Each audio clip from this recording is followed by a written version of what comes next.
बिस्मिल्लाहिर्रहमानिर्रहीम। Dear students, 9th class physics Punjab text board next इंशाल्लाह ताला लेक्चर से शुरू करेंगे। हमारा नेक्स्ट टॉपिक साइंटिफिक नोटेशंस 1.3 तक हमने कर लिया था, प्रीफिक्सेस। नेक्स्ट है साइंटिफिक नोटेशंस। जो साइंटिफिक नोटेशन है ये बिल्कुल प्रीफिक्सेस से मिलता जुलता है। जैसे प्रीफिक्स किया था आपने कि 10 की पावर लिख देते थे और बाद में पीछे जो है वो कोई एक वर्ड हम लगा देते थे। प्रीफिक्स पहले कोई चीज़ फिक्स कर देते थे जो कि उसकी जो है ना वो वैल्यू को शो करती थी। इसमें थोड़ा सा डिफरेंट है। इसमें साइंटिफिकली तौर पे यानी कि आपने क्या करना है कि जो बहुत बड़ी और बहुत छोटी वैल्यूज़ हैं उनको इस तरीके से अगर बयान किया जाए, एक्सप्लेन किया जाए कि वो 10 की पावर में हम उसको शो करें तो वो साइंटिफिक नोटेशन होगी। So in short there are very small और वेरी लार्ज वैल्यूज़, बहुत छोटी और बहुत बड़ी बड़ी वैल्यूज़ होती हैं और हमारे लिए उनको रिप्रेजेंट करना, हमारे लिए उनको शो करना, बताना बड़ा मुश्किल होता है। तो लिहाजा अपनी कन्वीनियंस के लिए, आसानी के लिए हम 10 की पावर में अगर उसको शो कर देते हैं तो वो साइंटिफिक नोटेशन कहलाता है। फॉर एग्ज़ाम्पल अगर आपके पास आ जाता है 5 और उसके आगे जो है वो 6 ज़ीरोज़ हैं, 1 2 3 4 5 6। अगर आप या 7 8 9 10 11 12, अब ये इतनी बड़ी वैल्यू जो है वो हम लिखने की बजाय लिखेंगे 5। अगर कहीं पे भी पॉइंट गिवन नहीं है तो पॉइंट कहाँ है? एंड में। ये याद रखें कि पॉइंट 0 से बड़ी पहली वैल्यू के बाद होता है। तो यहाँ से उठ के पॉइंट इधर गया। कितने जीरो था? 1 2 3 4 5 6 7 8 9 10 11 12। 5 × 10⁻12। ये साइंटिफिक नोटेशन है। जब आपको पॉइंट इस तरफ को मूव करेगा तो ये पॉजिटिव होगा। अगर यही आ जाए, अब अगर पॉइंट कहीं यहाँ पे गिवन है तो क्या बताया है कि 0 से बड़ी, कोई भी 0 से बड़ी पहली वैल्यू के बाद पॉइंट आएगा तो पॉइंट जो है वो यहाँ से मूव करके इधर आ जाएगा। कितनी वैल्यूज आया? 1 2 3 4 5 6। सो 5 × 10⁻⁻6। ये साइंटिफिक नोटेशन है। अगर इस तरफ को पॉइंट मूव करता है तो फिर नेगेटिव हो जाएगा, यानी कि अगर जो लेफ्ट टू राइट आएगा तो नेगेटिव और राइट टू लेफ्ट जाएगा तो फिर पॉजिटिव आ जाएगा। तो ये जो है वो साइंटिफिक नोटेशन है। बहुत बड़ी और बहुत छोटी वैल्यूज़ को रिप्रेजेंट करना जो है वो ये साइंटिफिक नोटेशंस कहलाता है। इन द फॉर्म ऑफ 10 की पावर के साथ रिप्रेजेंट किया जाए तो वो साइंटिफिक नोटेशन है। हमारा नेक्स्ट टॉपिक है लेंथ मेजरिंग इंस्ट्रूमेंट। के लेंथ मेजर करने के लिए क्या क्या इंस्ट्रूमेंट यूज़ किए जाते हैं या क्या क्या इंस्ट्रूमेंट जो है वो यूज़ होते हैं लेंथ को मेजर करने के लिए। अब ये चीज़ हमने देखनी है कि हमने मेजर क्या करना है।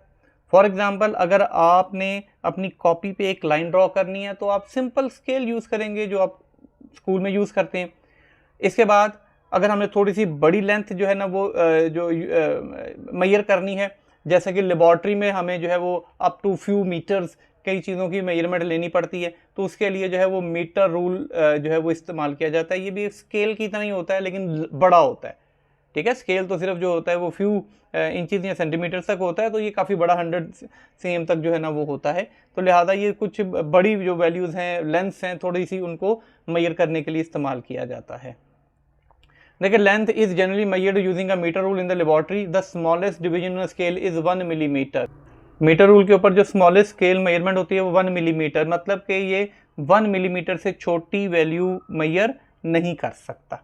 इसी तरीके से अगर आपने जो है वो किसी कमरे की लेंथ, विड्थ या हाइट वगैरह मालूम करनी है, थोड़ी बड़ी है, तो आप उसके लिए जो है वो मीटर टेप इस्तेमाल करते हैं। एक मीटर टेप होती है जिससे जो है ना वो फ्यू फीट में या फिर कुछ मीटर में, 8 मीटर 9 मीटर 10 मीटर बड़ी बड़ी जो वैल्यूज होती हैं, ठीक है, उनको मेजर करने के लिए जो है वो मीटर जो है वो मेजरिंग टेप इस्तेमाल की जाती है। तो ये होता है कि हमने कौन सी चीज़ मालूम की मेजरमेंट करनी है, लेंथ फाइंड आउट करनी है। अगर किसी छोटी चीज़ की करनी है तो स्केल कर लेंगे, अगर बड़ी चीज़ की करनी है तो मीटर रूल कर लेंगे, अगर उससे बड़ी चीज़ की करनी है तो फिर हम जो है वो फिर मेजरिंग टेप इस्तेमाल करते हैं। उसकी निस्बत बड़ी, जैसे एक कमरे की चौड़ाई हो गई, लंबाई हो गई या ऊंचाई हो गई, मेजरिंग टेप, ये मेजरिंग टेप इस तरह की ये गिवन भी है। ठीक है, ये जो है वो सेवरल मीटर्स तक जो है ना, कुछ मीटर तक मेजरमेंट हम इससे कर सकते हैं।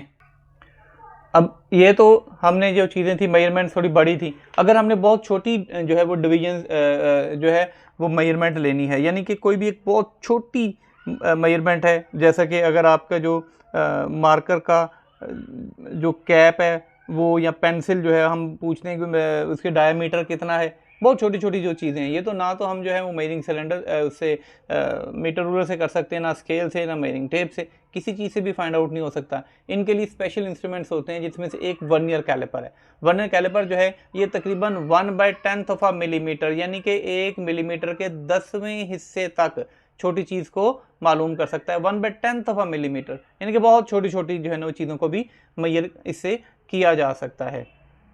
असल में इसका जो लीस्ट काउंट कहते हैं, वो सबसे छोटी वैल्यू जो इससे फाइंड आउट कर सकते हैं। तो इसका लीस्ट काउंट जो है वो 0.1 मिलीमीटर या फिर 0.01 सेंटीमीटर होता है। ठीक है, यानी कि इसका जो लीस्ट काउंट है, ये देखें लीस्ट काउंट होता है सबसे छोटी वैल्यू, वो होती है 0.1 मिलीमीटर। तो ये जो है इसका लीस्ट काउंट कहलाता है। अब इसकी वर्किंग कैसे है ये देखते हैं। ये स्क्रीन पर आपके सामने जो है वो एक वर्नियर कैलिपर है। इसके ये वाले हिस्से जो कि मूवेबल होते हैं उनको जॉज कहा जाता है। ये जो है इसके जॉज हैं।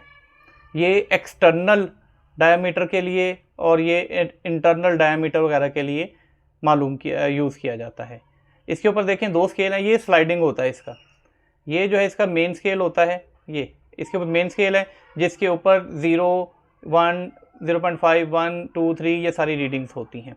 और ये इसके ऊपर भी अगर आप देखेंगे तो बहुत गौर से देखें, इसके ऊपर छोटे छोटे से स्केल्स होते हैं। अगर आपको कैमरे में क्लियर हो सके तो ये छोटी छोटी सी इसके ऊपर लाइनें होती हैं। तो इसकी जैसे कि पहली लाइन जो है वो 0 है, तो इसकी भी जो सबसे पहली लाइन होगी वो 0 ही होगी। ये एक्सटर्नल डायमीटर के लिए, ये इंटरनल डायमीटर के लिए, और ये वाला पोर्शन जो है वो डेप्थ फाइंड आउट करने के लिए कि किसी भी चीज़ की डेप्थ कितनी है वो इसे हम फाइंड आउट कर सकते हैं। इसमें सबसे पहले और सबसे इंपॉर्टेंट चीज़ जो होती है वो आपने देखना है कि ज़ीरो एरर तो नहीं है। अगर हम इसको देखें तो एक जो मैंने बताया था स्केल जो है वो मेन स्केल कहलाता है और दूसरा वर्नियर स्केल। ठीक है, तो ये जो मेन स्केल का 0 है, ये यहाँ पे नीचे भी लाइनें होती हैं जो कि वर्नियर स्केल की होती हैं। ये ज़रूरी है कि मेन स्केल का 0 वर्नियर स्केल के 0 के साथ कॉन्साइड करे। ठीक है, अब ये यहाँ से मेन स्केल से सीधा वर्नियर स्केल के 0 तक स्ट्राइक करना चाहिए। अगर ये कॉन्साइड जो है एक दूसरे के साथ करना चाहिए। अगर ऐसा नहीं होता तो इसका मतलब है इसके अंदर 0 एरर है। तो उस 0 एरर को मस्ट है कि रिमूव किया जाए। अगर 0 एरर को रिमूव ना किया जाए तो ऑब्वियसली क्लियर सी बात है आपकी रीडिंग सही नहीं आएगी, एक्चुअल रीडिंग नहीं आएगी। अब जो 0 एरर है इसकी 2 टाइप्स होती हैं। एक होती है पॉजिटिव। अगर आप इस तरीके से इसको मिलाने के बाद ये थोड़ा सा जो है वो 0 राइट साइड पे रह जाए, ऊपर और नीचे वाला 0, जो नीचे वाला 0 थोड़ा सा राइट साइड पे हो, तो ऐसे में थोड़ी सी रीडिंग ज़्यादा आएगी। इसको पॉजिटिव 0 एरर कहा जाता है। और जितनी वैल्यूज़ जो है ज़्यादा आती हैं उसको बाद में माइनस कर दिया जाता है। और यही अगर वो जो है वो लेफ़्ट साइड पे चला जाता है, ये आगे चला जाता है थोड़ा सा उससे, तो ये नेगेटिव 0 एरर है। ऐसी सूरत में इतनी ही वैल्यू बाद में प्लस कर दी जाती है। तो सबसे पहले हमने 0 एरर देखना है, positive 0 error, negative 0 error. Positive 0 error क्या है कि अगर जो वर्नियर स्केल है वो मेन स्केल की राइट साइड पे रहे तो वो पॉजिटिव 0 एरर है, और जितना वो पॉइंट्स राइट साइड पे होगा उतने बाद में सब्ट्रैक्ट कर दिए जाएंगे। और अगर वो लेफ्ट साइड पे चला जाता है तो ये नेगेटिव 0 एरर है। और ऐसी सूरत में जितने पॉइंट्स आगे जाएगा, जितने भी आप गिन लेंगे नीचे से पॉइंट्स आगे जाएगा, उतने बाद में उसको सब्ट्रैक्ट कर दिया जाता है। आपकी बुक पे डायग्राम गिवन है, यहाँ से आप देख सकते हैं कि ये देखें कि मेन स्केल का 0 जो है वो वर्नियर स्केल के 0 से यहाँ पे कॉन्साइड कर रहा है। इसका मतलब है कि कोई 0 एरर नहीं है। जबकि इसमें मेन स्केल का 0 वर्नियर स्केल के 0 के साथ जो नीचे वाले डायग्राम है उसमें देखें कि कॉन्साइड नहीं कर रहा, ये थोड़ा सा इससे राइट साइड पे है। अगर आप बुक के डायग्राम को गौर से देखें तो मेन स्केल और वर्नियर स्केल का, तो लिहाजा ये पॉजिटिव 0 एरर है जिसको बाद में माइनस या सब्ट्रैक्ट कर दिया जाता है।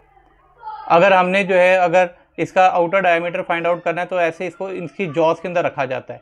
सबसे पहले इसको ऐसे इसकी जॉज के अंदर रख दिया जाएगा इस फॉर्म में, और इंटरनल डायमीटर के लिए इस तरीके से इसको इसमें रख दिया जाएगा।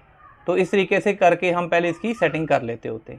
सो इस तरीके से हम इंटरनल और एक्सटर्नल डायमीटर जो है उसकी मेजरमेंट फाइंड आउट कर लेते हैं। बाकी उसका प्रोसीजर है कि सबसे पहले देखेंगे कि जो यहाँ पे फॉर एग्जांपल ये अगर मैंने इसका जो है वो फाइंड आउट कर रहा हूँ, इसको यहाँ पे रख के बंद कर लेंगे। देखेंगे कि कहाँ पे जो है ना वो इसका 0 ये कौन सी लाइन के ऊपर स्ट्राइक कर रहा है। देखिए 1, 2, 3 जितने पे भी आएगा वो हमारे पास मेन स्केल रीडिंग, चूँकि ये नीचे मेन तो ये नीचे मेन स्केल, ये नीचे वाला स्केल मेन स्केल है, तो वो मेन स्केल रीडिंग हो जाएगी। सपोज करें कि ये थर्ड पे जाके लाइन पे जाके टकराया है, तो main scale reading is equal to 3। फिर देखेंगे कि मेन स्केल और वर्नियर स्केल की कौन सी लाइन बिल्कुल एग्जैक्ट जो है वो स्ट्राइक कर रही है। जो एग्जैक्ट कॉन्साइड कर रही होगी उसको वर्नियर स्केल रीडिंग कहेंगे। लेट्स सपोज के वो फिफ्थ वाली लाइन थी जो सही स्ट्राइक कर रही थी। अब ये जो वर्नियर स्केल रीडिंग है इसको लीस्ट काउंट से मल्टीप्लाई करेंगे, 5 मल्टीप्लाई बाय 0.01 तो आएगा 0.05। सो एक्चुअल जो रीडिंग हमारे पास आ जाएगी, फिर हमारे पास जो मेन स्केल की रीडिंग थी उसमें इसको प्लस करना पड़ेगा। सो 3 + 0.05 तो आ जाएगा 3.05 सेंटीमीटर्स में।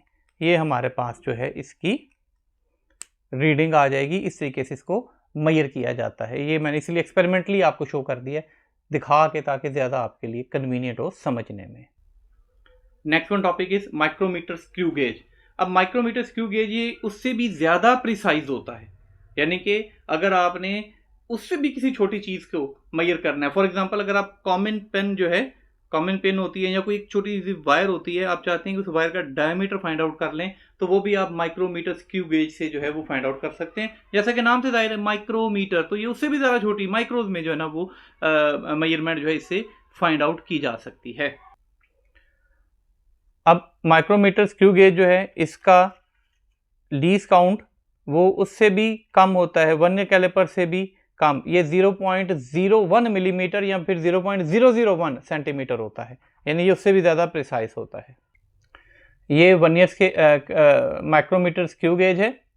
अब इसके लिए मेजर करने के लिए जो है वो सबसे पहले ये देखें इसके पार्ट्स। इसका ये जो स्केल होता है ये देखिए घूम रहा है, तो इसका ये जो स्केल होता है ये सर्कुलर स्केल है और ये मेन स्केल है। उसका जो वर्नियर कैलिपर था तो वर्नियर स्केल था, ये जो है वो स्क्रू गेज है तो इसका सर्कुलर स्केल है ये, और इसका मेन स्केल है ये। अगर आप गौर से देखें इसमें तो आपको ज़ीरो नज़र आएगा, ये ज़ीरो है। सबसे पहले इसको जो है वो बंद किया जाता है, बंद करके देखा जाता है कि ये इसका ज़ीरो वर्नियर स्केल का ज़ीरो मेन स्केल के ज़ीरो से कोइंसाइड कर रहा है या नहीं कर रहा। अगर आप गौर से देखेंगे तो आपको पता चलेगा कि ये मेन स्केल का ज़ीरो और देखे नहीं कर रहा, ये ज़ीरो ये वाला ऊपर है और ये वाला ज़ीरो थोड़ा सा नीचे है, तो मेन स्केल का ज़ीरो वर्नियर स्केल के ज़ीरो से कोइंसाइड नहीं कर रहा है। इसका मतलब है इसके अंदर ज़ीरो एरर है। ये बिल्कुल ऐसे ही है, अगर वो नीचे रह जाएगा तो उतनी ही वैल्यू वो ज़्यादा देगा जो कि पॉजिटिव होगा, बाद में माइनस किया जाएगा। और अगर वो इससे भी आगे चला जाता है, मिसाल के तौर पर अगर वो यहाँ पे जाके 0.10 पे स्ट्राइक कर जाता है, तो ऐसी सूरत में ये नेगेटिव ज़ीरो एरर होगा और ये इतना ही बाद में पॉजिटिव प्लस कर दी जाएगी वैल्यू एंड में। जब हमने फाइंड आउट करनी हो किसी चीज़ की लेंथ, वेट वगैरह कुछ भी, तो हम उसको इसका खोल के ठीक है इसके अंदर रखेंगे। मिसाल के तौर पर ये एक छोटा सा सिलेंडर है जिसकी मैं फाइंड आउट करना चाह रहा हूँ, तो इसका मतलब हो गया कि अब इससे ज़्यादा नहीं आपने करना। फिर सेम उसी तरीके से कि देखेंगे कि मेन स्केल की कौन सी रीडिंग इसके साथ कोइंसाइड कर रही है। देखें 5, उसके बाद कौन सी आती है 6, 7, 8, तो ये मेन स्केल की रीडिंग 8 हो गई और सर्कुलर स्केल की क्या हो गई 35। मेन स्केल की 8, इस तरह मेन स्केल रीडिंग क्या हो गई हमारे पास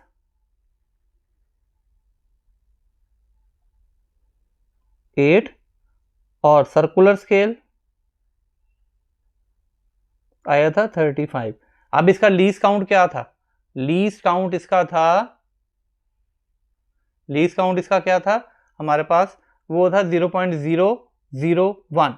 सो ये क्या हो जाएगा 35, जो भी सर्कुलर स्केल या वर्नियर स्केल है उसको लीस्ट काउंट से मल्टीप्लाई करते हैं, तो इसको मल्टीप्लाई करेंगे हमारे पास आ जाएगा 0.035।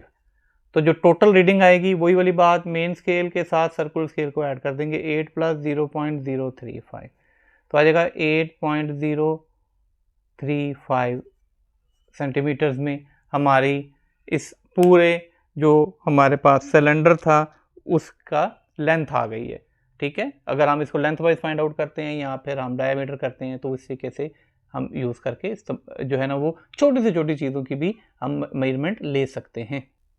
आज तक के टॉपिक के ये सबसे फर्स्ट चैप्टर के सबसे इंपॉर्टेंट टॉपिक्स में से 2 टॉपिक्स थे, vernier calliper, screw gauge, main least count और उससे रीडिंग लेने का तरीका।